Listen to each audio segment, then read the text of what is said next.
Try this again. It's a great day. No. Good morning. It's a great day. Good. Alright.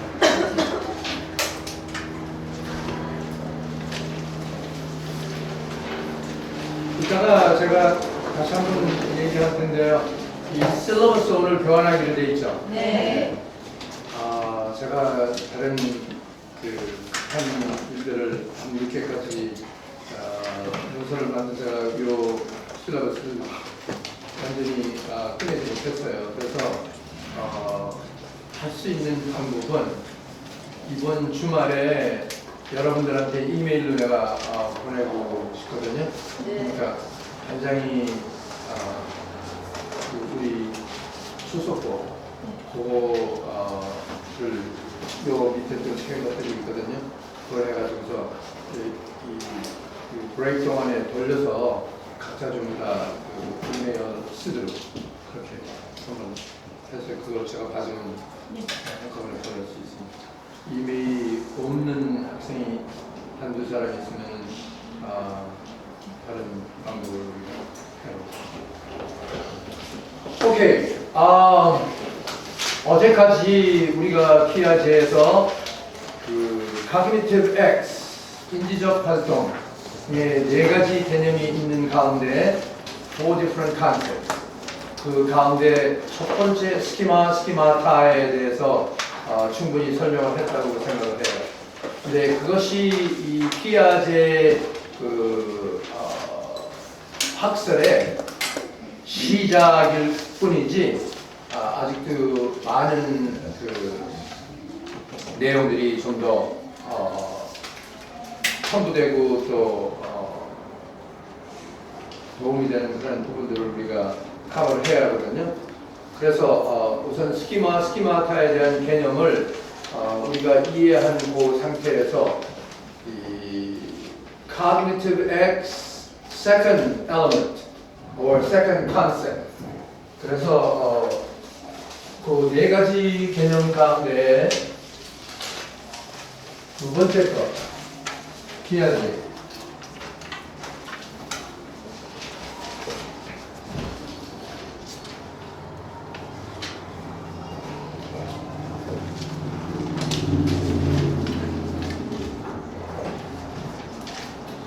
Assimilation.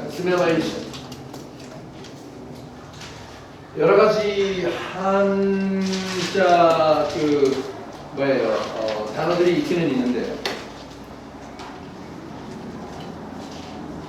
다 불러주면은요, 동화, 흡수, 융합 뭐 이런 것들이 그 한자예요. 근데 거의 다 흡수 쪽으로 많이들 기울이고 또 자주 사용하죠. 이게 무슨 뜻이냐? 어떤 사람들은 한국 사람인데도 불구하고 한자로 시험 들으면 오늘 그걸 듣고 난 다음에 이게 무슨 뜻이냐 모를 수도 있지 않습니까? 그러니까 assimilation이 무엇이냐 이런 거를 설명을 할 거고요. 그리고 이 내용들이 우리 유아교육자로서도 이제 두 번째 개념에서 중요한 내용이 되기 때문에 많은 참고를 해야 할 거예요. 우리가 그 두뇌에 어린 신생아의 두뇌에 많은 두뇌 세포들이 있는데 이 세포들이 결국은 오감각에서 오는 자극을 통해 가지고서 스키마가 만들어지는데 이 스키마가 우선 5이라고 그렇게 볼 때 뭐 듣고 보는 거, 뭐 맛, 냄새, 감촉 이런 면으로 해서 스키마가 생겨서 두 가지 기본적으로 여지껏까지 강조한 내용을 약간 다시 한번 요약을 한다 할 것 같으면은 이 신생아 두뇌 안에 있는 두뇌 세포들은 여러분들이 지금 가지고 있는 두뇌 세포하고는 그 용도가 다르다 이거죠. 아직도 어리다 이거죠. 그러면 그게 무슨 뜻이냐? 그래서 아주 쉽게 제가 설명한 것이 제사된 아이의 팔에 세포가 있느냐? 있다. 그러면은 20대 된 청년의 팔에도 세포가 있지 않느냐? 있다. 그러면 세포는 다 세포인데 제사된 아이의 세포가 그 팔의 세포가 어느 정도 운동을 하면은 20대 청년이 운동을 해서 만들어내는 그러한 근육이 만들어질 수 있느냐? 있어요, 없어요? 없어요. 너무나 상식적으로 분명하지 않습니까?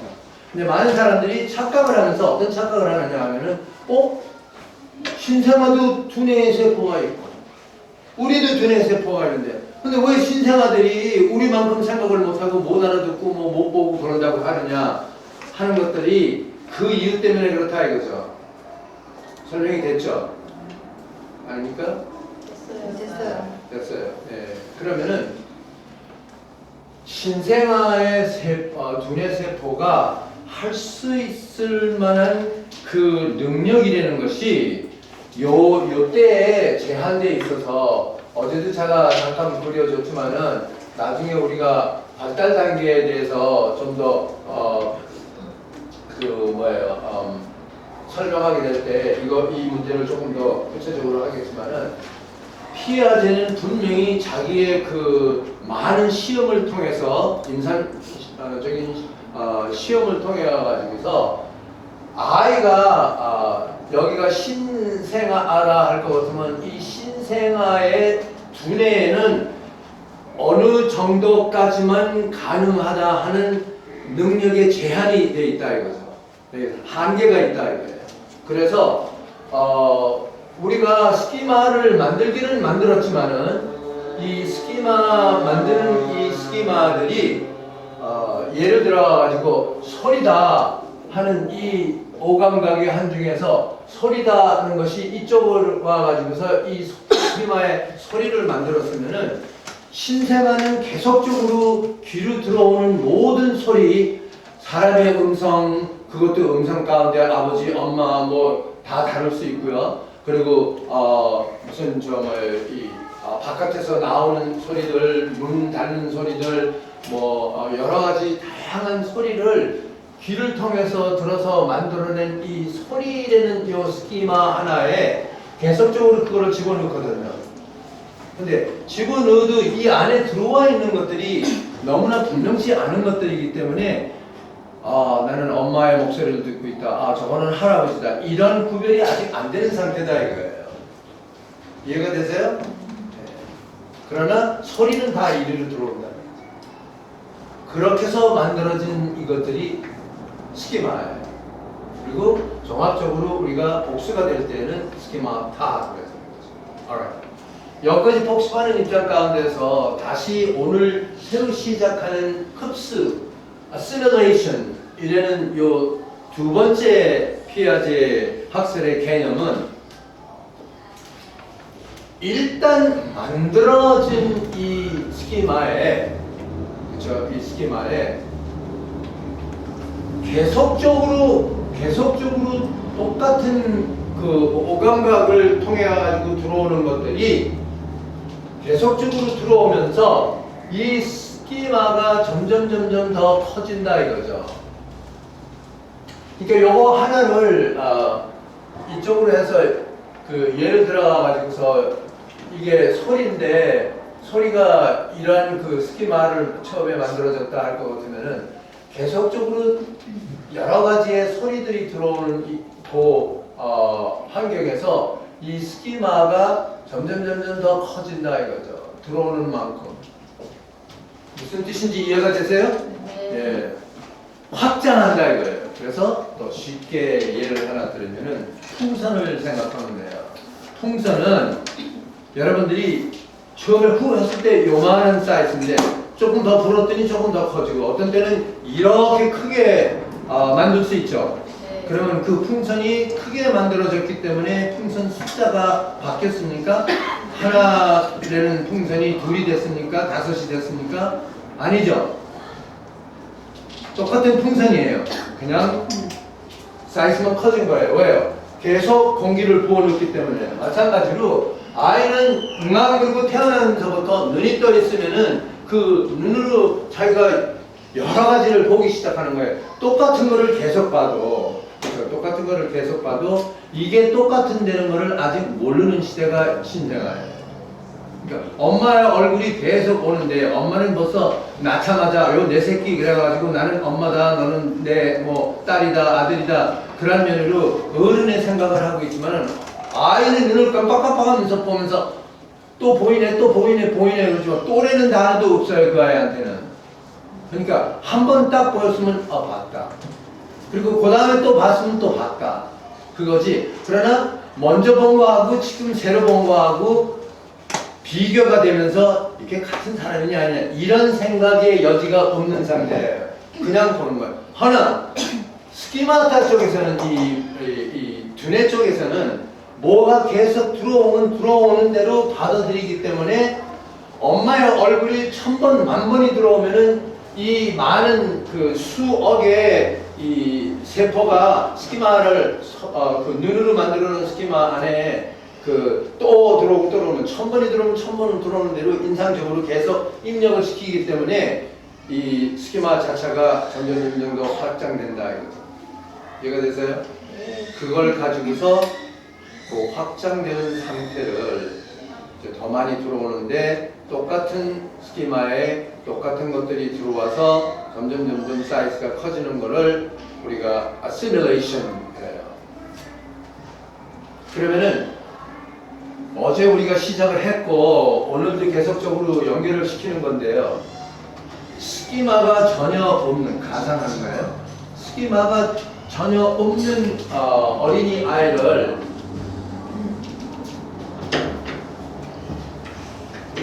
한 예로 들고 다른 아이는 지금 스키마가 5이 있는데 그 5이 조금씩 더 커져가는 사이즈로 5이 되어 있는 그러한 스키마를 가지고 있는 아이를 두 아이를 비교를 한다 할 것 같으면은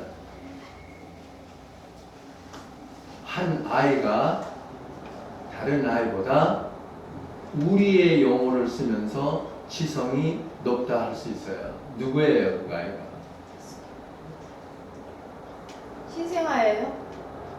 지금 네, 둘 다 신생아죠. 지성이 높을 수 없잖아요. 신생아는 저기가 인지할 수 없으니까. 다시 한 번만 말씀. 아니, 첫째로 내용이 아직 이해가 안 된 거 같고, 이해가 안 됐으면 제가 설명을 잘못한 거 같고, 아니면은 저는 몇십 년을 가르친 사람이기 때문에 그냥 나만 한 방 맞고 지나가지는 않거든요. 그러니까 뭐라고 할 수 있느냐면은 내가 설명을 잘못하고 부족하게 할 수 있었고 걸어놓고, 그 다음에 두 번째는 학생들이 들으면서 딴색하고 딴 생각을 하고 있으면서 나한테 너가 나를 잘못 가르쳤다 할 수도 있는 거고요. 그렇죠? 후자입니다. 그러니까 어느 쪽이 사실이냐? 스키마를 가지고 있는 나이. 그래서 질문을 다시 한번 하는데 어떤 때는 질문을 할 때도 학생들이 처음 질문할 때 듣는 학생이 있고 질문이 반쯤 오는데도 잘 안 듣고 있는 학생들도 있어요. 그리고 난 다음에 그걸 답하려고 하니까 좀 힘들겠죠. 예를 든다고 그랬어요, 제가. 신생아 둘인데, 신생아 그러면은 우리가 신생아라고 해가지고 응아로 태어나는 순간에 있는 아이가 신생아 수가 있지만은 또 1시간이 된 아이도 신생아고 1달이 된 아이도 우리가 신생아라고 본다고요. 안 그렇습니까? 그래서 예를 들어가지고서 며칠 된 신생아 둘을 우리가 예를 드는데 한 아이는 여기 우리가 신생아 며칠 된 아이들을 A, B로 해가지고요. A는 응아로 태어나면서 5개의 스키마가 생겼는데, 그렇죠? 사이즈가 이런 것들이다 이거예요. 그런데 B는 3일 동안에 5개의 오감국에서 오는 스키마들이 생겼는데, 그 3일 동안에 너무 많은 소리도 듣고 뭐 보기도 하고 느끼기도 하고 해가지고서 그 아이의 이 스키마들이 5가지 스키마들이 이렇게 여기에 비해서 이만큼 큰 그러한 스키마가 됐다고 해봐요. 오케이? 네. 그러면 요 A와 이게 B고 이게 A라 하는 것 같으면은 이 A와 B 두 신생아 사이에 어느 아이가 지성이 더 높다고 생각하느냐? B. 이게 이제 질문 참 주다 보니까 대답이 나오네. 당연히죠. 우리는 지성이라는 거는 스키마의 숫자에 따라 있다고 그랬어요. 그렇죠? 그러나 여기는 숫자가 같아요, 안 같아요? A와 B. 그러면은 그럼에도 불구하고 B가 지성이 높다 하는 이유는 B의 사이즈가 크다 이거예요. 근데 그게 뭐 실질적으로 이렇게 뭐 뇌의 그 스키마를 볼 수 있는 것이 아니고 그냥 개념적으로 스키마가 커졌다라고 되는 거잖아요. 그렇겠죠. 네. 왜냐하면 우리가 일상생활에서 서로 사이에 두뇌의 세포를 보고 삽니까? 그러나 거기에 있다고 우리가 예정을 하는 거죠. 왜 예정을 하는 거예요? 말을 하고 뭐 어떤 거를 표현을 하고 새로운 생각을 막 뭐 하고 뭐 이런 것들이 나오니까 저런 것들이 어디서 나오느냐? 어디서 나올 것 같아요? 두뇌에서 나오겠죠. 그럼 왜 나올까? 거기 그렇게 하면 뭐가 들어있겠다. 알고 보니까 두뇌 세포라는 게 거기 있다고 그러더라. 그래서 우리가 그러니까 실질적으로 그 아이를 봤을 때 이 아이는 스키마가 더 형성됐다 안 됐다라고도 판단할 수 없는 거잖아요. 당연히 못하죠. 제가 여러분들 이렇게 볼 때 되게 똑똑한 학생이 있다. 얼굴이 그렇게 써 있다. 우리 줄리안 반장은 아닌 것 같다. 말이 안 되죠. You don't know. 그것뿐만 아니라 지성뿐만 아니라 좋은 인간이냐 나쁜 인간이냐 이런 것 자체도 그렇죠. 정서적으로 건강하냐 안 하냐 비관적으로 부정적으로 그저 모든 걸 그냥 틀어가지고서 이상하게 나쁜 말만 많이 하는 사람이냐 아니면 모든 것을 들으면서 환경을 좋게 보고 거기에다가도 사연이 있겠지 하면서 여유를 갖고 긍정적으로 남을 봐주는 사람이냐 보여요 안 보여 그게? 우리가 아는 척하지만 모를 때가 너무 많아요. 그러니까 실수하잖아요. 사람 만나는 거에 대해서 우리가 실수하는 이유가 뭐예요? 저 사람은 괜찮은 사람인 것 같다. 알고 봤더니 뭐 괜찮은 것보다는 완전히 이상한 괴물이다. 그걸 나중에나 알게 되는 거지 그전에는 모르잖아요. 그러니까 스키마도 보이질 않죠. Nobody knows. 그러나 대화를 하다 보면은 저 머릿속에 어느 정도의 스키마타의 숫자가 들어있길래 저런 대화가 나오고 저런 지식이 나오고 뭐 이럴 수 있는가에 따라가지고 우리가 이제 지성을 판단하는 거 아닙니까? 오케이. 그래서 시뮬레이션 오늘 두 번째 인지적 활동에 대한 피아제의 인지적 활동에 대한 두 번째 개념이 흡수, 시뮬레이션인데 시뮬레이션이 뭐냐 하면은 똑같은 스키마에 똑같은 오감각에서 들어오는 자극이 더 입력이 되는 만큼 그 스키마가 점점 더 커진다 이거죠. 풍선이 바람을 더 많이 집어넣으면은 더 커지는 것처럼 이해가 됐습니까? 저는 여러분들한테 이거를 아주 분명히 좀 쉽게 이해하게 만들기 위해서 이렇게 그림을 그렸지만은 사실 여러분들이 뭐 신생아에 머리가 이렇게 큰 아이가 있습니까? 없죠. 그러면은 그 안에 있는 스키마 하나가 이렇게 클 수가 있습니까? 아니죠. 그러나 여러분들한테 예로 보여주기 위해서 이렇게 만들어 놓은 거죠. 네. 이해가 되세요? 네. 그리고 이 안에 신생아의 그 두뇌 안에 머리 안에 수억의 그 세포들이 있기 때문에 그 세포들이 뭐 1000만 개가 모이든 10,000개가 모이든 처음에는 뭐 250개가 모여가지고 한 스키마를 만들면은 그 250개의 스키마에다가 똑같은 자극이 또 다른 면으로 그 오감각의 하나를 통해서 들어오면은 그 250개의 그 눈으로 봐도 잘 분석이 안 될 만큼 작은 250개의 세포가 점점 더 커져가면서 숫자가 커져가면서 뭐예요? 10,000개가 될 수 있고 10,000,000개가 될 수 있고 그 확장한다 이거죠. 근데 확장하는 것이 우리는 머리 사이즈가 있는데 이게 점점 터지면 더 확장하면 이쪽으로 튀어나오는 게 아니냐 그게 아니라 그 두뇌 안에 있는 수억의 세포가 그렇게 조직을 한다 이거죠. 이해가 됩니까? 네. 아니면 손을 들고 질문을 오케이. 그래서 이미 우리가 여러분들한테 강조하는 게 뭐냐면 스키마가 없으면은 더욱이 스키마타가 안 되면은 사람은 지성이 없는 거예요. Nothing. Right? 그래서 그 시험실 경우에 대한 거를 제가 이해로 한 것도 좋잖아요. 그렇죠? 그러나 스키마가 생기면 생길수록 스키마타가 돼서 옥수로 돼서 그 숫자와 양의 그 부피와 그거에 따라가 가지고서 지성의 차이가 이제 시작이 된다. 거기까지 이해가 됐죠? 네. 그러면은 크게 부피가 커진 시뮬레이션을 통해서 부피가 더 커진 스키마를 가지고 있는 아이가 그만큼 커지지 않는 3일 동안을 산 아이와 비교할 때 더 많이 부피가 커진 스키마를 가지고 있는 아이가 지성이 높다 할 것 같으면은 그럴 것 같으면은 우리는 아이에게 지성을 높이고 싶다. 그 지성을 높이고 싶다 하는 이 표현이 엄마들이 제일 가지고 있는 게 뭐예요? 내 아이가 영재되기를 바란다. 라는 뜻이 아닙니까? 예. 내 아이를 지성을 높이고 싶다. 아니면은 부모로서 그렇게 하고 또 선생으로서 교실에서 저 아이의 지성을 높여주고 싶다 할 것 같으면은 우리가 여지껏까지 배우는 입장 가운데서는 뭘 해야 해요?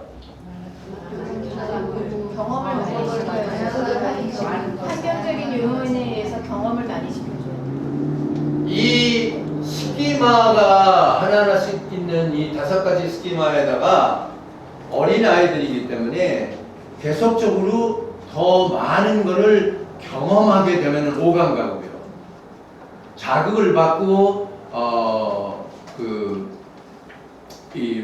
경험을 하게 만들면은 그러면은 그 스키마들이 시뮬레이션 해가지고 점점 커진다 이거죠. 그럼 커지면 커질수록 그 사이즈가 못 되는 아이보다는 지성 강도가 높다 이거예요. 그러니까 여러분들 가운데 내가 이거를 이 사람보다 더 많이 안다 하면은 그 문제에 대해서 여러분들이 그만큼 더 공부를 했든지 경험을 했든지 하는 과거가 있다는 뜻이에요. 그걸로 인해서 더 크게 만들어진 이 스키마가 있기 때문에 그게 안 되는 사람보다는 낫다 이거예요. 교수님 말씀이요. 아까 스키마의 그 확장된 거나 아니면 없다, 있다 이런 거에 대해서 nobody knows라고 그랬잖아요. 근데 스키마 없이 태어나는 아이들도 있나요? 태어날 때는 없죠. 나중에 성장이 됐을 때요. 어제 그렇게 강의를 듣고도 오늘 이상한 소리를 하면서 어떤 때는 딴 데 가가지고 최 교수가 그러더라. 그러면 그 좀 애매해요. 아니 태어나는 게 아니고요. 스키마가 태어났을 때는 없지만 그 환경적인 자극에 의해서 스키마가 형성이 되고 그리고 그 스키마가 흡수에 의해서 또 커진다고 그랬잖아요. 근데 그 커지는 과정에서요. 어떤 아이는 그거를 빨리 흡수해서 이렇게 뭐랄까 좀 빨리 커지고 어떤 아이는 좀 늦게 커지잖아요. 다운증후군 같은 경우는 염색체 플라브럼 때문에 그 생기는 현상입니다. 그러니까 우리가 의학대학은 아니지만은 이 정도의 상식적인 그 서로의 이해는 가져야 해요.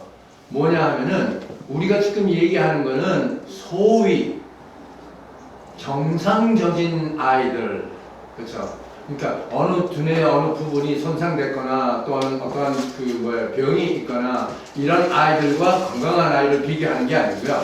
그거는 이제 의과대학에서 하는 내용들이고 우리가 일반적으로 볼 때 그 아이들과 아이들 사이에는 똑같은 능력이 있다. 그렇죠? 똑같은 스키마를 만들고 똑같은 스키마를 확장시키는 흡수하는 아시뮬레이션의 가능성이 다 같이 있다. 그렇죠? 그 상황에서 우리가 대화가 왔다 갔다 하는 거예요. 교수님, 그러면은 그 스키마의 크기에 따라서 그 어시뮬레이트 하는 속도도 틀린가요? 크면은 더 많이 흡수를 하고 작으면은 어떻게?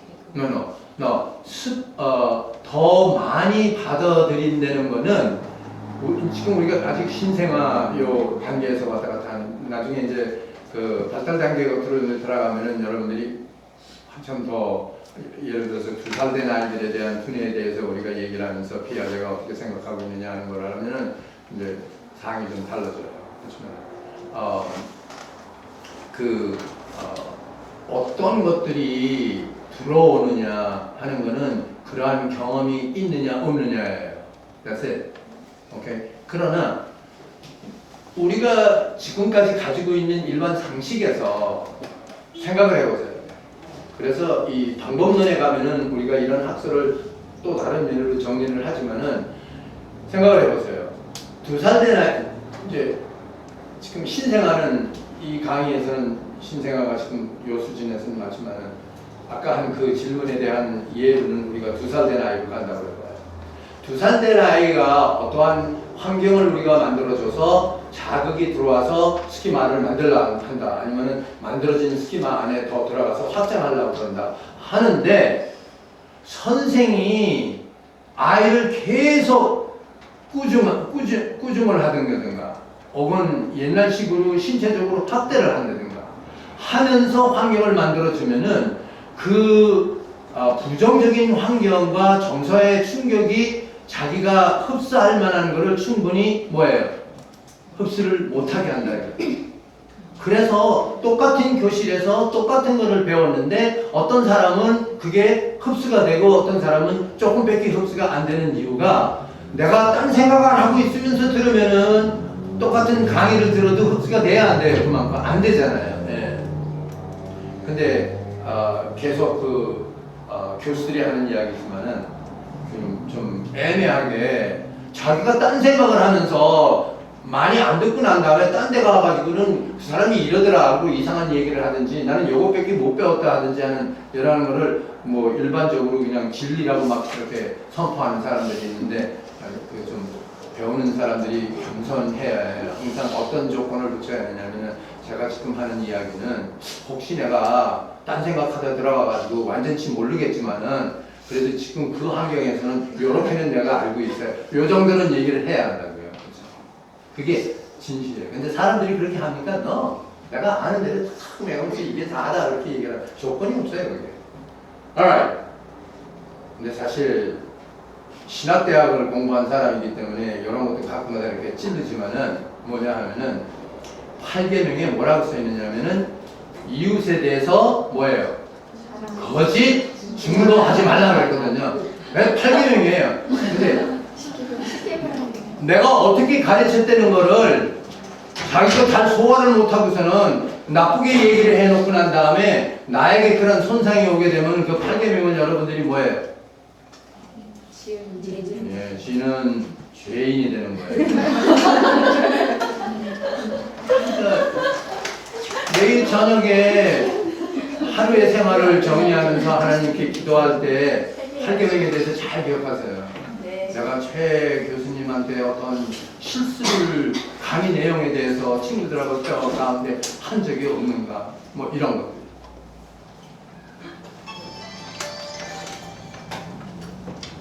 셀프는 들어오기 전에 다 꺼야 해요. 이제 다음에 셀프 문제 있는 학생들은 제가 이제 이런 걸 들으면 어느 학생은 왜 저 교수가 저렇게 좀 심술부지게 나오시거든요. 제 강의를 월요일도 누가 강의하는 사람이 있으면 저는 최고의 열정을 여기 헌신해가지고 여러분들한테 전달하고 있거든요.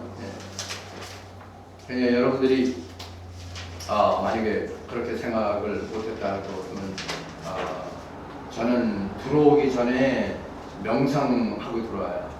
그래서 내가 모든 것을 다 충분히 집중시켜서 그래서 우리 학생들이 다 알아들을 수 있는 수준으로 이러이러한 내용들을 이렇게 잘할 것이다. 그렇게 각오하고 들어온 사람을 셀폰 이런 걸로 자꾸 방해하고 그러면은 좀 그렇지. anyway. 그래서 흡수는 이미 만들어진 스키마에다가 똑같은 오감각 중에 하나가 주는 자극으로 인해서 그 재료가 다시 그 이미 만들어진 스키마에 들어와서 공간이 더 커지는 거죠. 그러니까 아직까지는 예를 들어서 듣는다 하는 요 감각으로 통해서 만들어진 스키마의 사이즈가 세포로 뭐 1000만인데 또 다른 그 듣는다 하는 데서 오는 자극으로 인해서 1000만 세포가 2000만으로 확장되는데 그 세포보다도 스키마 자체가 변한 것은 아니에요. Okay? It's the same schema, but it is enlarged. 좀 커졌다. 그래도 그 커진 거를 가지고 있는 아이하고 그 똑같은 스키마인데 듣는 스키마인데 커지지 않은 사이즈를 가지고 있는 아이하고의 지성적 뭐예요? 차이가 있다. The intelligence is the difference between the number of schemata as well as the quantity of schemata. 그러니까 양과 사이즈에 따라서 한 가지 여러분들한테 위로의 말씀을 드리고 싶고 그리고 또 앞으로 선생이 되는 입장 가운데서 반드시 기억해야 할 일이기 때문에 여러분들을 우선 위로해주고 그래서 여러분들이 기억을 해가지고 아이들한테 좋은 선생이 되겠다 하는 것이 무엇이냐 하면은 스키마가 많은 아이들은 타고난 아이들이 아니고요. 자기가 그만한 스키마타를 만들 수 있고 양이 커질 수 있는 환경의 혜택을 받았던 것 뿐이에요. 그래서 여러분들 가운데서 왜 나는 이렇게 머리가 안 돌아가는 것 같지? 나는 왜 이렇게 모르지? 저 사람은 왜 이렇게 많이 아는 것 같지? 나는 어떻게 된 거지? 잘못 태어난 건가? 이런 생각을 여러분들한테 내가 하고 싶은 것이 위로의 말씀이다. 이거죠. 뭐예요? 환경이 그런 것 뿐이지 여러분들 두뇌에는 아무런 문제가 없는 사람들이에요. 그러니까 앞으로 집근서부터 앞으로 더 다른 내 자신의 노력을 통해서라도 새로운 환경을 만들고 다른 거를 자꾸 내 오감각을 통해서 내 머리 안에 집어넣을 수 있는 기회를 만들어주면은 만들어줄 만큼 여러분들이 어떻게 돼요? 우리가 여지까지 배운 입장 가운데에서는 아시밀레이션이 점점 더 된다는 거죠. 오케이?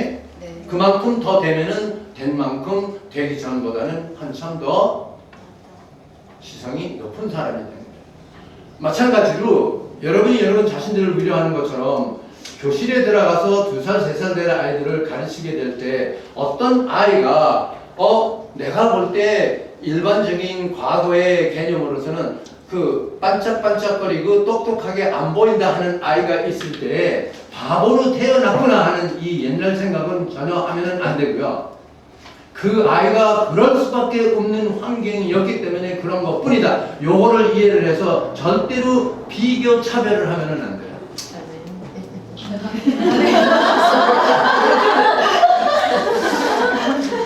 이번이 처음이 아니에요. 과거에도 여기 목사님이 와서 공부하다가 강의 그 중에 아멘 나와요. 무슨 뜻인지 제가 알아봤죠. 그러니까 우리의 교육 철학이라는 거는 건강하게 태어난 아이들이면은 누구를 막론하고 다 동등한 지성의 발달을 가질 능력과 기회가 있을 수 있다. 그래서 우리가 옛날 잘못된 개념으로 둔하게 보이는 아이가 있다 할 것 같으면 그게 아니라 그만한 환경적 혜택이 부족해서 여지까지 많이 스키마타가 만들어지지 않은 아이다. 그러므로 내가 개인적으로 어떻게 도전을 하고 도와주면은 이 아이도 지금부터 더 많은 스키마타를 만들 수 있는 그러한 공부하는 기회를 내가 만들어 줄 수 있느냐. 그게 내가 여기서 선생으로 일하는 목적의 최고다. 그러면 그 아이를 그렇게 우리가 생각해 줘야 한다. 그래서 절대로 유아교실에서도 여러분들이 아이들을 한 아이와 한 아이를 비교하는 이러한 실수는 해서는 안 돼요. 비교될 아이가 하나도 없어요.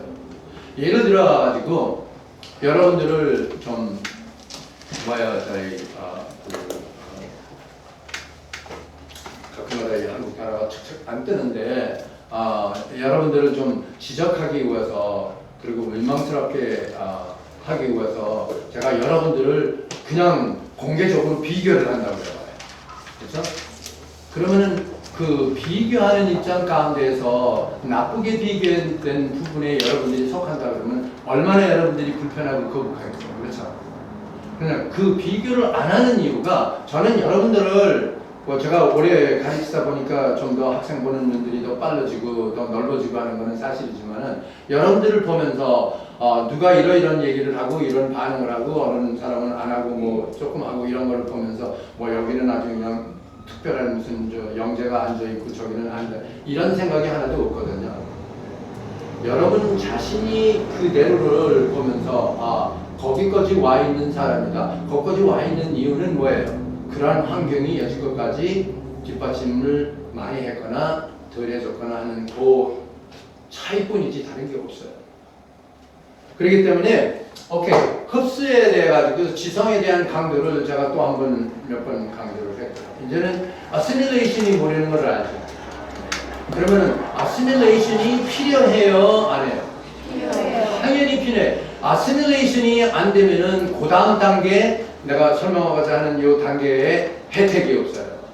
그러니까 사람은 제일 처음에 스키마를 오감각으로 만들고 그 만들어진 오감각으로 만들어진 5가지의 그 스키마가 아시밀레이션을 통해 가지고 점점 더 커지는 그 단계가 있어야 해요.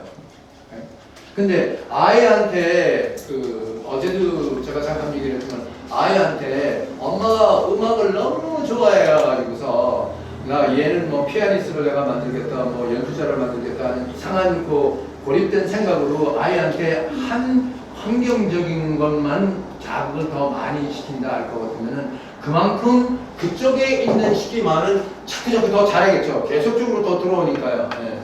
그렇지만은 균형이 안 맞으면은 다른 그 스키마들과의 그 균형이 안 맞으면은 이상한 사람이 된다 이거죠.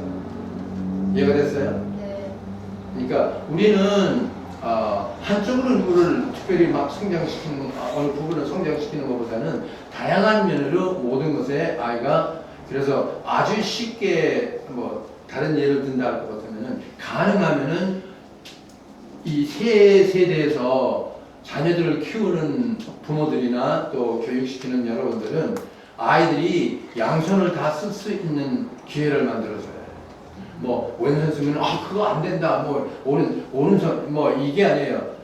아니 이 손하고 이 손하고 다른 거는 하나는 이쪽에 붙어 있고 하나는 이쪽에 붙어 있는 것뿐이지 전혀 능력과는 차이가 없어요. 그러니까 양쪽 손을 다 쓸 수 있는 bi-textural 해가지고서 textural 해가지고서 textural 해가지고서 크게 도움이 되는 내용이거든요. 그래서 저도 뭐 제 시대만 해도 왼손을 썼으면 이상한 표현을 두고 그랬어요. 그렇죠? 근데 저는 이제 오른손을 썼기 때문에 뭐 이런 거를 터득하고 난 그 옛날서부터 기회만 있으면 저는 똑같은 거는 일을 하는데도 왼손으로 할 수 있으면 왼손으로 한다. 그러니까 use the exercise, right? 네, 적용해줘요. Alright. 그래서 이제 assimilation은 우선 당분간 여기까지 충분히 설명했다고 다시 우리가 오기는 와요. 그 다음에 요 다음 거가 세 번째 그 인지적 활동에 대한 피아제의 4가지 개념 중에 세 번째가 accommodation이에요.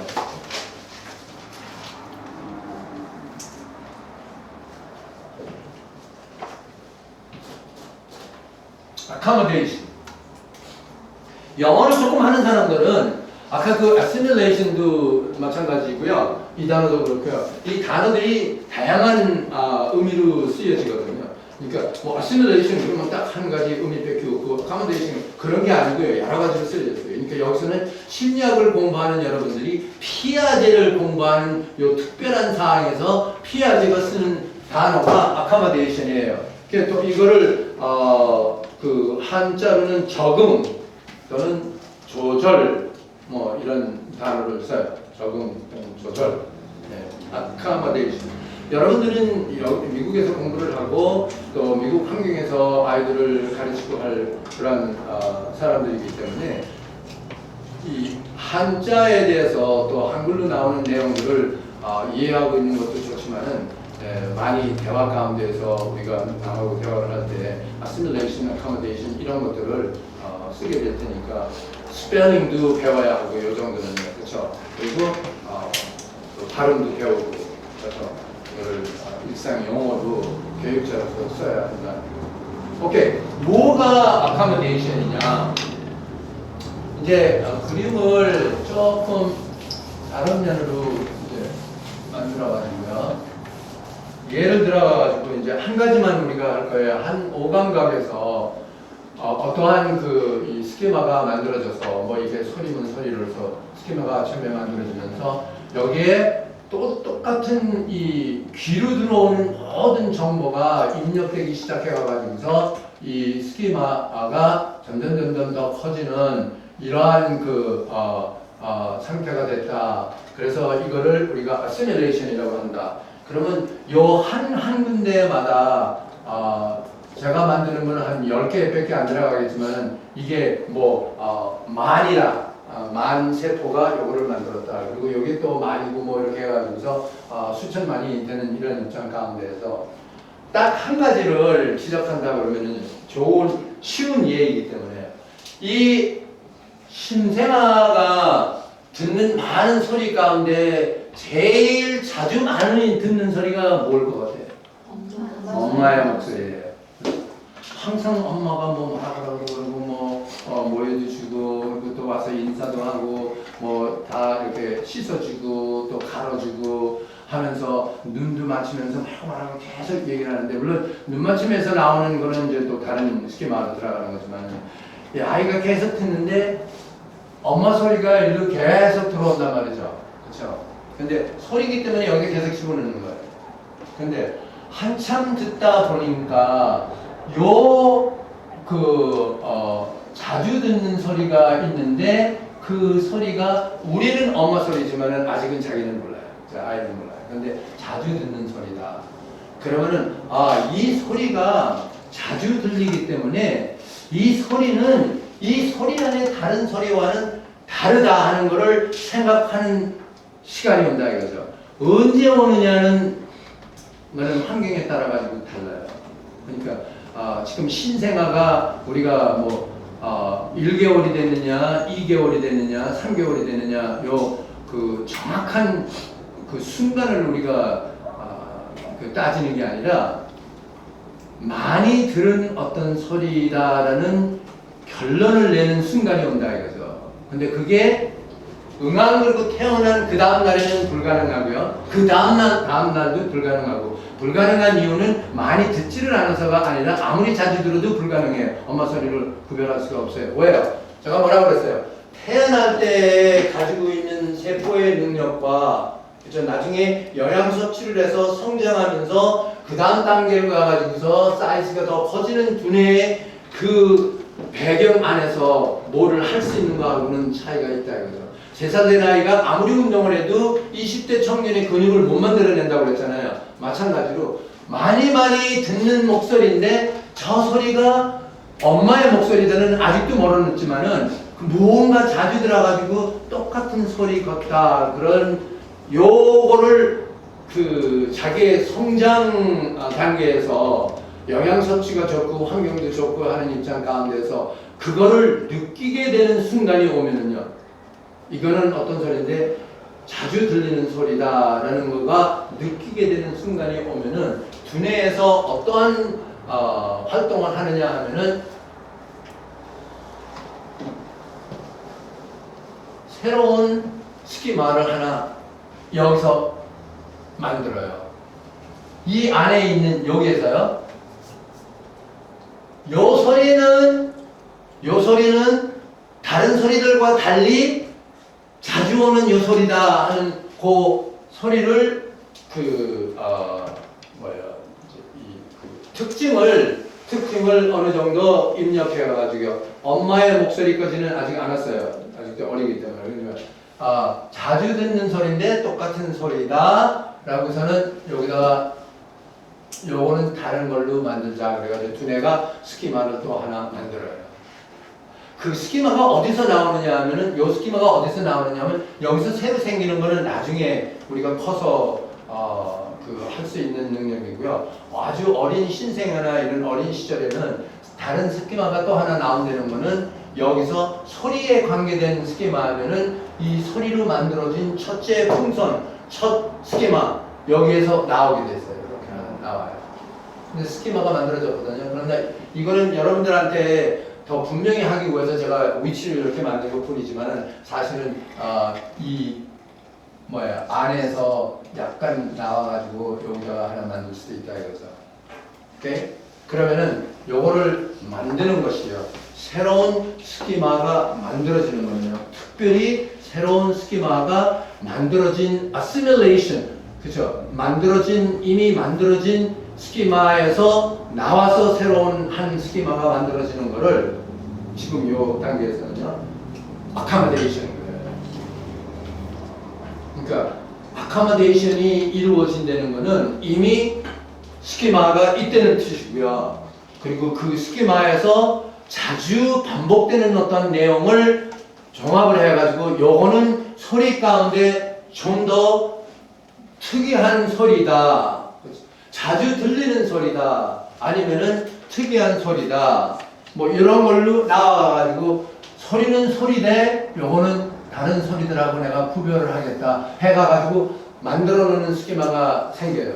그러면 여기 만들어지는 순간 이게 엄마 목소리라고 그래봐요. 이게 만들어지는 순간 엄마 목소리가 이 아이한테 들어올 때마다 첫 번째로 반드시 먼저 만들어진 스키마로 들어와야 하고요. 거기에 통과를 해요. 그러면서 이거는 엄마 소리인데 내가 엄마라는 건 우리가 만들어. 특별한 소리인데 특별한 소리를 요 소리는 내가 요거라고 만들어 놨다. 그러면 엄마 소리가 여기를 거쳐서 이리로 가요. 그러니까 그 가는 속도는 1초에 지구를 수십 번 수백 번 도는 속도이기 때문에 그렇죠. 그 컴퓨터 속도보다 지금 뭐 용량이 아주 좋은 컴퓨터를 쓴다 그래도 컴퓨터에 가는 속도보다 엄청나게 빠른 것이 이 두뇌의 그 전파 속도거든요. 그러니까 이거는 엄마 소리다 그러면은 처음에는 다 일로 들어왔다가 엄마 소리의 스키마를 하나 만들어 놨으면은 글로 간다 이거죠. 이제 요 아시뮬레이션 된 요 상태에서 하나가 특별히 만들어지면은 요 만들어지는 요 자체를 accommodation인 거예요. 다른 스키마가 하나 만들어져요. 그러면은 나이에 따라서 아이들이 계속 이렇게 성장하는 과정에서 이제 똑같은 데에서 엄청난 스키마들이 이제 막 나와요. 그렇죠, 여기서. 그러니까 이게 엄마 소리 들을까, 아빠 소리일 수도 있고, 할머니 소리일 수도 있고, 뭐 기계 소리일 수도 있고, 음악일 수도 있고, 뭐 여러 가지 막 소리로 들어오는 거지만 다양하게 돼가지고 자주듣다 보니까 이런 것들이 생겼을 거 아니에요. 그렇죠? 그러면 이 생기는 모든 것들이 accommodation이고요. 근데 accommodation의 특징이 뭐냐? 요걸 잘 기억해 둬야 나중에 제가 묻는 질문을 여러분들이 또 아주 똑똑하게 분명히 올바르게 대답을 하겠죠. 뭐예요? 새로 만들어진 요 세포, 그러니까 스키마, 새로 만들어진 요 스키마는 이 전체와 항상 연결된 차원에서만 만들어진다고 그랬어요. 여기서는요. 나중에 또 예외가 있기는 있습니다. 그렇게 만들어지는데 이게 어디까지 갈 수 있느냐 하면은, 그러니까 이렇게 만들어질 거는 여기서 일반적인 소리다 하는 데에서 특별한 소리, 그리고 여기다 갖다 놓은 거거든요. 그러니까 좀 더 뭐예요? 세밀해지는 거예요, 정보가. 오케이? 정보가. 근데 accomodation 자체를 여러분들한테 좀 더 설명을 한다 그럴 것 같으면은 이 스키마가 또 assimilation 할 수 있거든요. 예를 들어가가지고 아주 쉽게 얘기를 들어가가지고 이게 엄마 소리라고 그래봐요. 엄마 목소리라고 그래봐요. 근데 엄마 목소리인데 엄마 목소리가 이제 소리 다른 소리도 다 일로 집어넣다가 엄마 소리가 너무 자주 들리는데 이거는 특별한 소리다 그래가지고 여기다 스키마를 만들었는데 그 엄마 소리가 또 똑같은 소리가 나오는 게 아니라 저 여러 가지 면으로 말이 나온다 이거죠. 그런데 지성의 강도가 감당할 만한 그 성장기에 와 있으면은 엄마의 목소리로 또 구별을 할 텐데 엄마의 목소리를 아직 엄마 목소리는 엄마 목소리지만은 구별이 안 되면은 그 엄마 목소리는 여기를 통해 가지고 전부 일로 들어와서 아시밀레이션 한다 이거죠. 다양한 엄마 목소리. 근데 여기서 또 스키마가 나올 수 있는 게 뭐냐면은 이 다양한 엄마 목소리 가운데 가장 부드러운 내가 듣기 좋아하는 부드러운 목소리 그럼 여기서 또 하나 아카모데이션이 나오는 거예요. 그래서 엄마가 그런 부드러운 목소리로 아이한테 뭐라고 그러면은 여기서 듣는 아이가 이 첫째 여기에서 통선을 통해 가지고 일로 왔다가 여기서 부드러운 목소리로 만들어낸 스키마 일로 온다 이거죠. 아까도 얘기한 것처럼 이 속도는 간격과 거리 속도들은 뭐 눈 깜빡하는 사이에 1000만 마일을 갈 수 있는 속도이기 때문에 그게 여기를 거쳐서 일로 해서 일로 와서 일로 와서 여기까지 오려면 이거 1시간 동안 내가 생각을 하고 있다가 뭐가 그게 아니다 이거. 그러면 부드러운 목소리도요 또 스키마를 만들 수 있는데 그 부드러운 목소리의 강도 그쵸 이런 거에 따라가 가지고서 이게 또 만들어지는 것도 이게 아시밀레이션하고 이것도 아시밀레이션하고 그러다가 보면은 여기서 이제 또 이쪽으로 와 가지고서 이게 여러 면으로 아시밀레이션 하다가 일루도 가고 일루도 가고 일루도 가고 이제 막 연결되기 시작하는 거예요. 그러니까 이제 그 개념들이 복잡해지고 이게 복잡해지면 질수록 우리의 지성의 강도가 높아지는 것이죠. 어렸을 때는 이거 그러면 그거밖에 몰랐었는데 나중에 초등학교 학생이 됐더니 조금 더 알고 고등학교 학생이 됐더니 한참 더 뭐를 세밀하게 볼 수 있고 분석할 수 있다. 그 분석할 수 있다는 거는 아카모데이션들이 많이 만들어졌다는 거예요. 아카모데이션은 특별한 것을 지적해 가지고서 일반적인 배경에서 나오는 거거든요. 이해가 되세요? 네, 그러니까 새로운 거를 배웠을 때, 그죠? 새로운 거를 배웠을 때, 아니면은 어떠한 그 특별한 특징을 우리가 시뮬레이션을 통해 가지고 충분히 이해가 됐을 때, 이거는 우리가 다른 또 한 걸로 스키마를 만들어야겠다. 그래서 만들어가지고 이제 아카모데이션입니다. 더 진행하기 전에 여러분들한테 좀 또 쉽게 설명하고 싶은 게 뭐냐면요. 아시밀레이션 흡수는 요약하는 내용을 우리가 말할 수 있어요. 그러니까 이 책을 다 읽고 난 다음에 책에 대해서 한 페이지로 요약을 해라. 그러면은 책이 200페이지인데 200페이지로 또 다시 쓰면서 요약하는 거는 그건 요약이 아니잖아요. 한 페이지를 쓰면은 종합적인 거를 어디까지 만들어가지고 거기다 써야 하잖아요. 그러면 그 종합적인 거를 읽으면은 대충 이 책이 뭐라는 거는 알아도 구체적인 모든 자세한 내용들이 그 안에 들어있어요? 없어요? 없죠. 네. 아시밀레이션이 요약이에요. 아카모데이션은 뭐예요? 네? 아카모데이션은 특징을 지적하는 거예요. 어떤 이 상태의 특별한 것을 지적하는 거예요. 그래서 그 특징이라는 단어 다음에 어떤 거를 노출할 수 있느냐면 구체적이다. 그죠? 구체적이다. 아시밀레이션 안에는 구체적인 것이 없어요. 이런 소리 저런 소리 됐어 뮤직. 그러니까 음악을 클래식을 들으면서도 아시밀레이션은 그거는 음악이다로 끝나요. 그렇죠?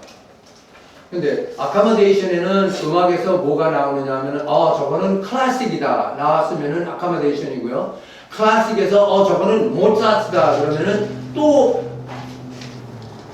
스키마가 만들어졌지만은 아카모데이션이 만들어지는 거거든요. 예, 그러니까 음악이 클래식이 됐다가 클래식이 모차르트로 갔다가 근데 모차르트에서도 또 스키마가 나와죠. 저거는 피아노 콘체르토다.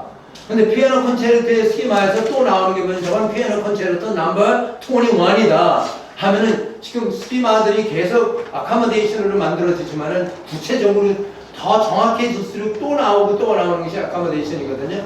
그렇기 때문에 분석적인 두뇌를 가지고 있는 사람들이 뭐가 더 많아요? 뭐를 더 많아요? 아카모데이션에 영향이 많은 사람들이에요. 그러나 아시뮬레이션 쪽으로 풍선이 큰 것, 작은 것들이 많은 게 아니라 큰 것들이 거의 다 많이 돼 있다 하는 사람들은 뭐를 할 수 있는 사람들이에요? 모든 것을 넓이 보는 사람들이에요. 그렇죠?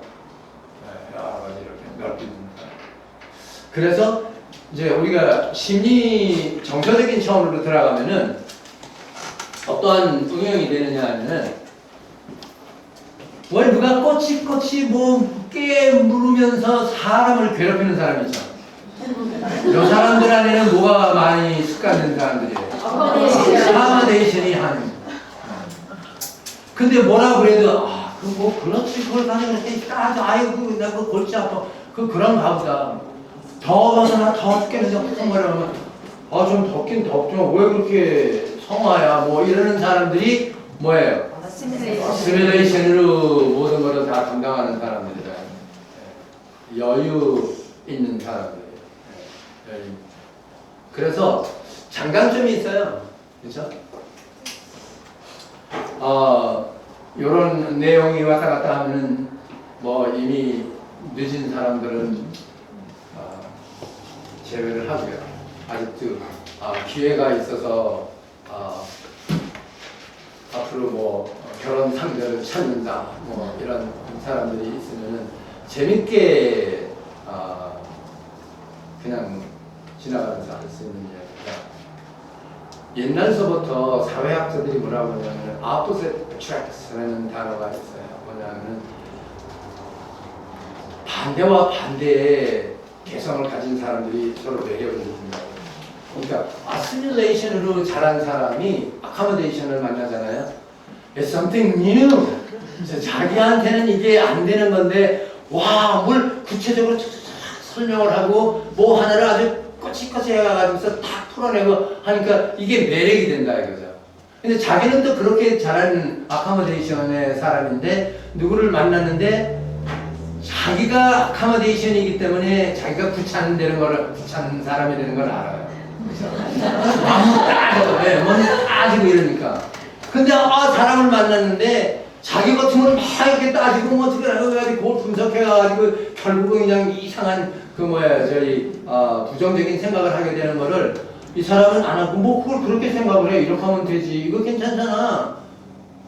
요거를 조금 더 골라가지고 어떤 것이 더 말랑하고 뭐 이렇게 촬영해서 보니까 다 괜찮네요. 그냥 사가지고 갑시다.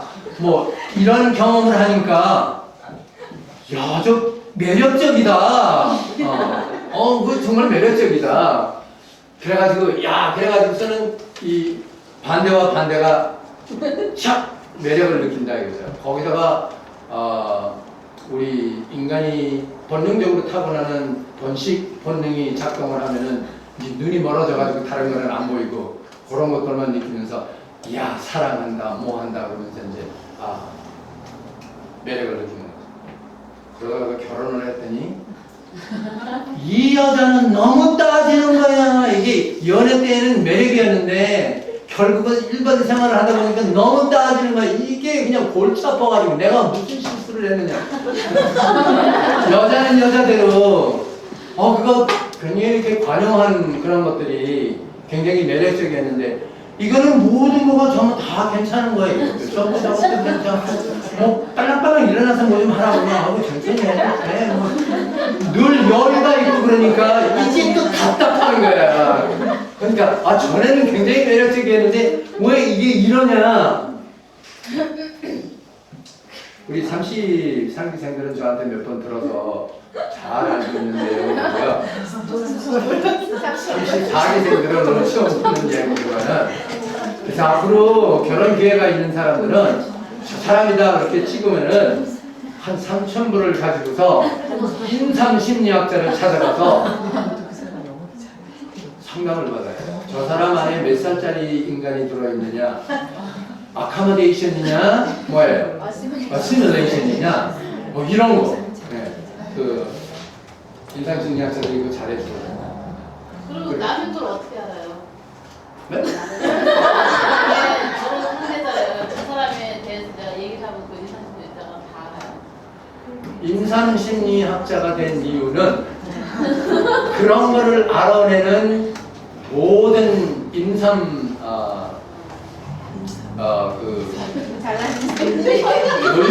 교육을 받아서 그 여러분들이 33기 되는 또 몇 번 들었니? 그렇지만은 지금 임상심리학을 전공해가지고서 박사가 돼서 치료를 할 수 있는 사람이 되려면은 자기가 박사학위 과정하는 2년 동안 뭐를 한다고 그래요? 자기 자신을 담당 교수한테서 임상심리학적인 상담을 받아야 해요. 그래서 그 2년 동안 그 단계를 자기 자신을 분석하는 단계로 들어가요. 그러면서 배우는 거죠. 근데 중간형도 있잖아. 네. 중간형. 아니 질문이요. 저 없어요. 아니 없어요.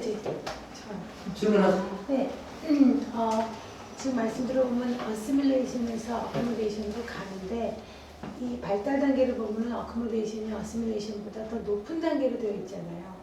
근데 지금 말씀하시는 건 농담으로 얘기하시긴 했지만 그러면 그 꼼꼼하고 그렇게 어코모데이션 쪽이 더 상위 사람이라고 보는 수는 없는 것 같은데 지금 발달 단계를 보면 그렇게 되니까 상대적으로 내가 너무나 우월하다 이런 식으로 생각할 수 있지 않는 건가? 그렇죠. 그런 생각을 하는 사람이 있다 그러면은 불행한 사람인데 왜 불행하냐 하면은 주변에 올바른 교육자를 못 만났다는 거죠.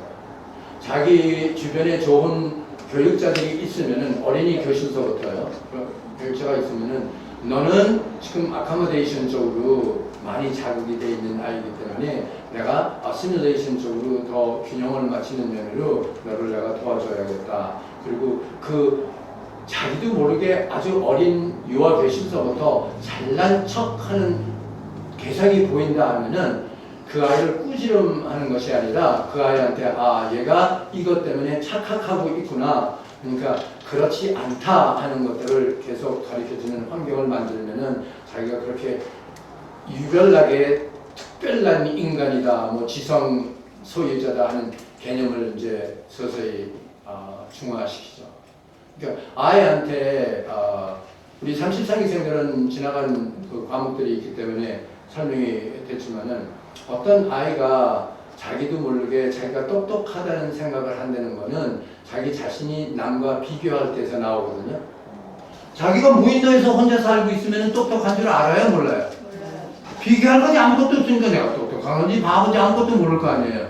근데 비교하는 입장에서 이 비교가 유아교실에서도 일어날 정도로 우리 사회에서 부모들이 자식들을 잘못 가르쳐놨기 때문에 그리고 저는 가르치는 선생들을 더 탓하지만은 그렇기 때문에 아이가 자기도 모르게 비교를 하면서 내가 아카모데이션이 종종 나가고 있으니까 내가 쟤하고들은 똑똑하다 이런 생각을 하면서 그런 표현을 하게 될 때 유아교육자로서 아이들한테 할 수 있는 계속적인 표현은 뭐냐면 까불지만 너 똑똑한 것 같지만 너 똑똑한 게 아니야가 아니라 그렇죠? 우리 친구가 다른 아이를 얘기해요. 우리 친구가 지금 그거를 못하는 것은 우리 친구가 그거를 아직 배울 시간이 없었기 때문에 그렇고요. 우리 친구가 이거를 이렇게 할 수 있는 이유는 이거를 할 수 있는 것을 이미 배웠었기 때문에 그런 것 뿐이죠. 우리 친구도 선생님이 가르쳐줘서 그러한 시간을 만들어주면은 언젠가는 우리 친구와 똑같이 이거를 할 수 있는 친구가 돼요.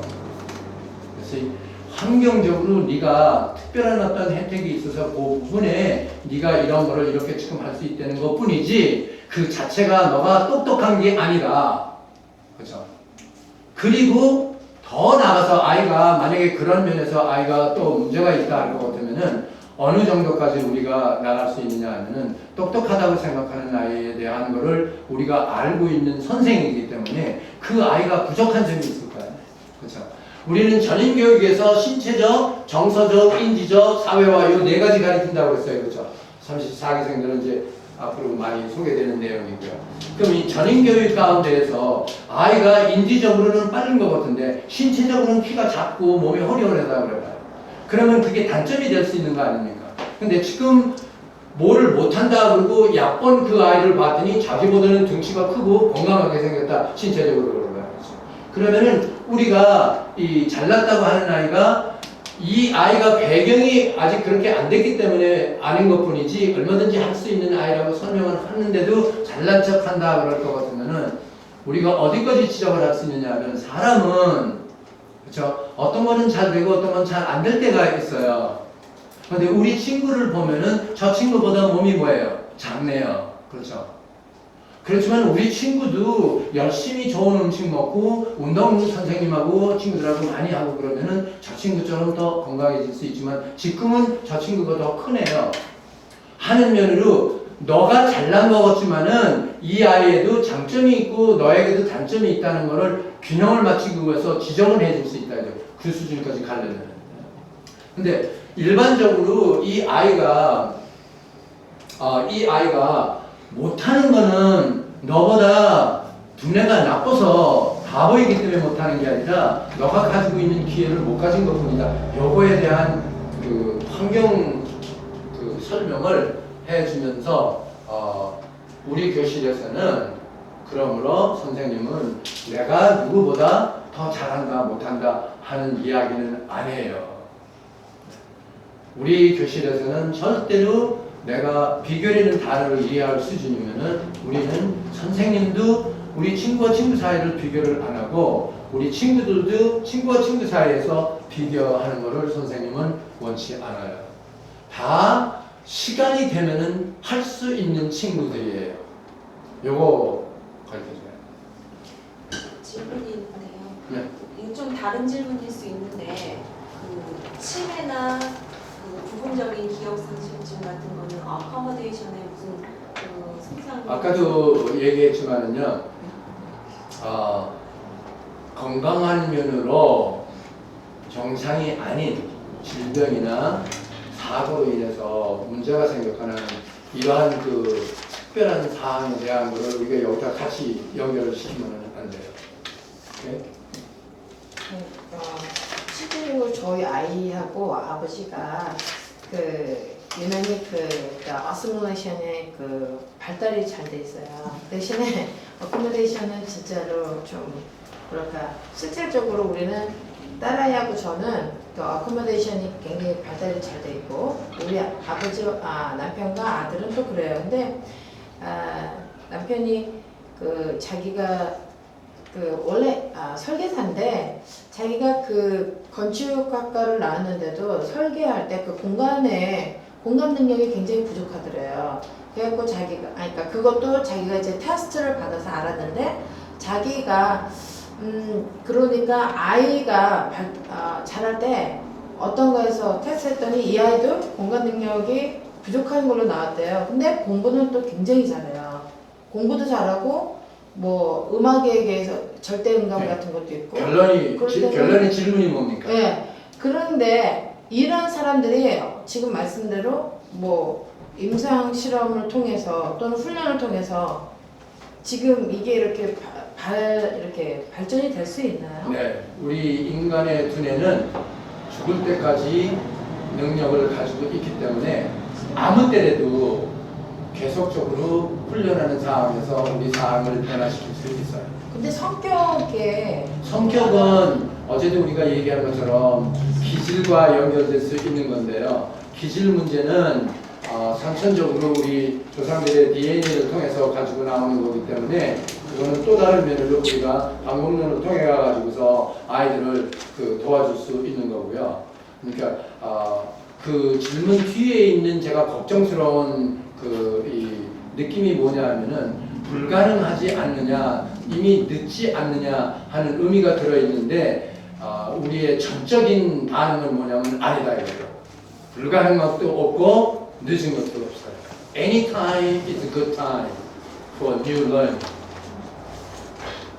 대답해주신 그 방법들이 이제 어떤 경우에든 교육학적으로 이렇게 해야 된다는 말씀 너무 좋고 방법적으로는 알겠는데 제가 우려하는 부분은 뭐냐면은 피아제가 이미 세팅 자체를 갖다 어코모데이션을 어시밀레이션 위에다가 놨기 때문에 진화된 상태로 놨기 때문에 우리가 교육적으로는 그렇게 하지 말아야 되는 게 당연한데도 불구하고 스스로 본인이 어코모데이션 쪽에 있는 사람이 이렇게 될 경우에는 어차피 피아제가 말했듯이 우리는 이거는 1단계가 더 진화된 단계야, 1단계가 더 발달된 단계야 라고 느낄 수밖에 없는 자부심이랄까요? 그런 게 굉장히 걱정이 되는 거예요. 만약에 제가 어코모데이션 쪽의 사람이면 오케이, 그래도 나는 어코모데이션 지나가는 방향은 이미 그런 부분에 대한 그게 아니고요. 네.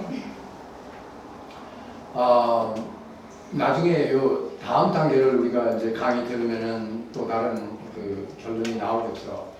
제가 아주 극단적으로 여러분들의 감정에 그 인상을 주기 위해서 예를 든다 하면요, 한 다리가 길고 한 다리가 짧은 사람이 있으면은 그 사람 보고 좋은 장점이라 그 상태가 장점이라고 보고 싶으니까 단점이라고 보고 싶어요. 오늘 진짜 사회적이야. 일반적인 입장 가운데서 여러분들이 볼 때는 더 짧고 길고 그럴 거면은 걸으는데 좀 불편이 있겠다 하겠지만은 장점으로 따지기 시작하면은 짧은 다리가 필요할 때 짧은 다리로서 할 수 있는 것이 그 다리가 없는 사람들은 못한다 하는 입장에서 그게 장점이 될 수가 있고요.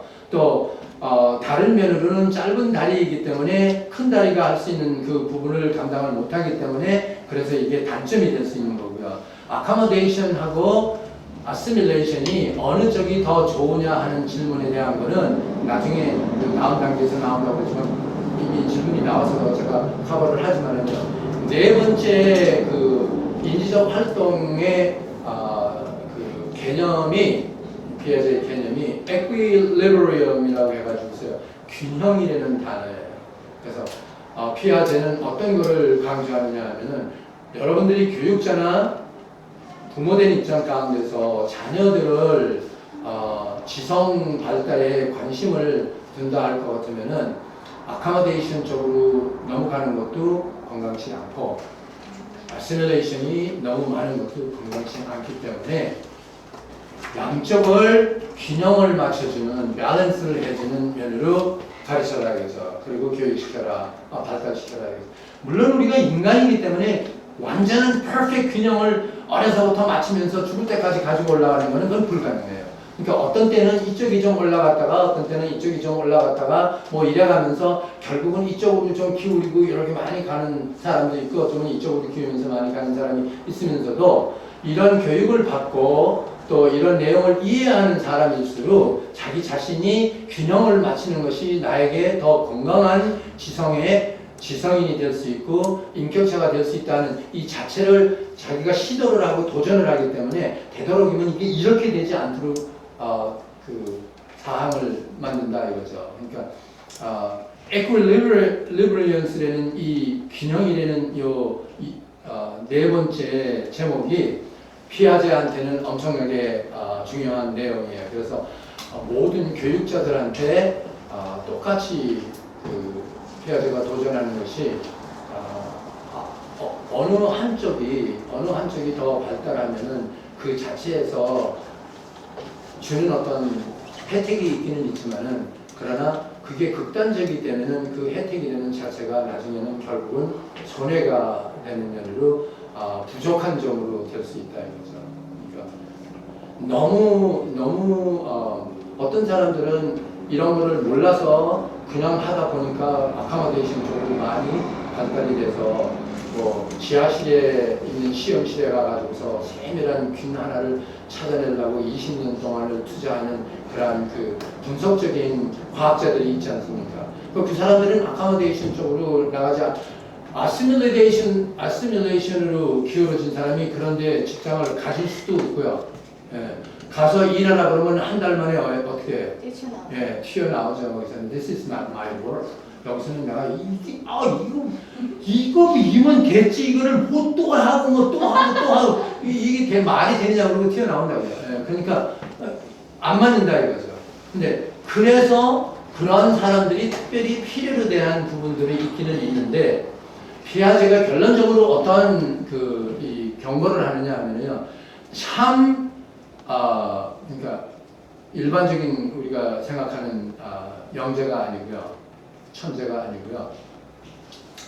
그 피아제 쪽에서 강조하는 게 뭐냐면 참으로 우수한 지성을 가지고 있는 사람은 균형이 많이 맞춰져 있는 사람으로서 그 대신 뭐예요? 많은 아카모데이션하고 많은 아시밀레이션의 경험을 갖고 있는 사람이다 이거죠. 그러니까 많은 아카모데이션이 있고 많은 아시밀레이션이 있는 사람하고요. 많은 아카모데이션이지만은 그렇게 많지 않은 아시밀레이션 가지고 있는 사람하고 그 최종적인 차원에서 스키마타 숫자를 따진다 하면은 어느 쪽이 더 많을 것 같아요? 전자가 많죠. 예, 많은 아카모데이션에다 많은 쓰면 이 사람이 더 많은 스키마타의 숫자가 있잖아요. 그렇잖아요. 그러니까 그 사람들이 더 지성적으로도 우수한 인물들이고 그렇게 됨으로써 나중에 정서적인 차원에서도 우리가 프로이드를 배울 때 여러분들이 그 내용에 좀 더 익숙해질 수 있는데 사람이 정서적으로도 건강할 수 있는 것은 균형이 맞춰진 사람입니다. 그러니까 뭐를 꼬치꼬치하는 사람들 자체가 그게 좋은 것도 아니고요. 늘 그렇게 너그럽게 그냥 범위 넓게 보는 사람들도 아니고요.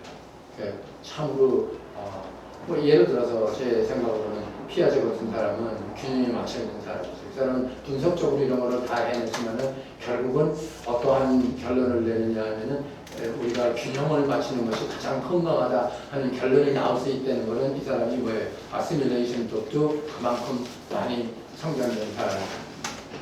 그리고 다양한 면을 많이 알고 있기 때문에 그 세밀한 부분들을 몇십 년을 통해 가지고서 인상 시험을 해가면서 이런 학설을 만들어낼 정도의 우수한 분야이기 때문에 양적이 건강한 사람입니다. Alright. 우선 거기까지요. 내가 그 에쿠리즘에 대해서 또 써주고 일단 우리가 브레이드를 하고요. 그리고 여태쯤 늘 부탁하는 게 좀 그리고 어제 제가 부탁한 학생들 있죠. 영어권이 좀 편리한 학생들이요. 우리가 따로 만날 수가 없기 때문에 지금 이 브레이크 시간에 한번 바로 계속 대화 좀 하고 싶거든요. 네.